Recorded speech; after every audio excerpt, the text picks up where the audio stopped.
Bago magkaroon ng pandemya, malaya tayong maglakbay sa bawat dako na nais natin na masilayan.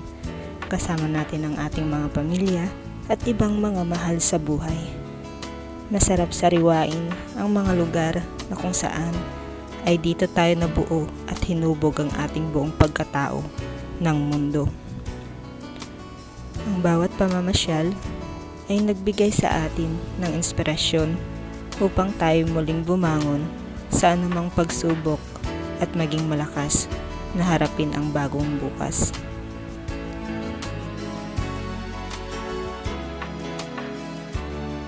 Masayang magkakasalo-salo na tila ba'y parang wala ng dulo ang bawat minuto dahil sila'y kasama mo.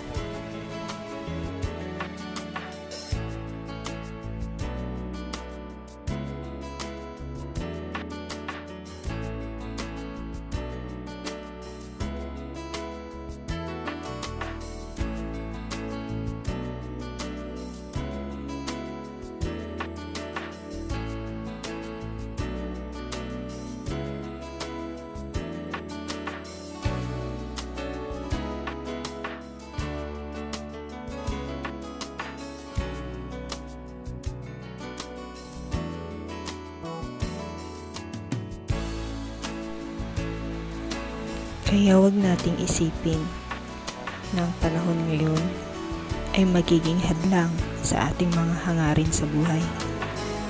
Pagpatuloy natin ang ating mga pangarap, ang ating buhay. Ngunit ito ay magiging simple na lamang.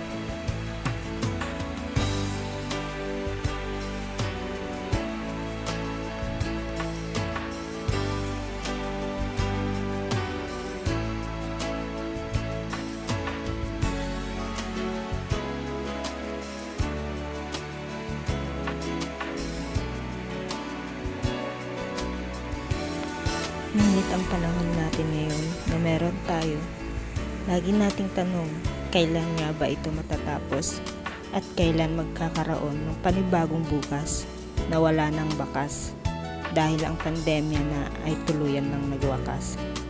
May mga negatibo man na dulot ng ating panahon, gaya ng taggutom, kawalan ng trabaho at tuluyang pagdami ng mga sakit. Isipin natin ang mga magagandang naidulot nito. Kasama natin ang ating pamilya,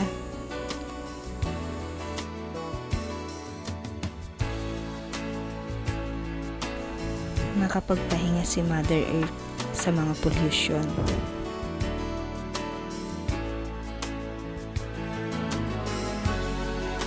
At bumalik sa dating kalinisan ang ating kapaligiran.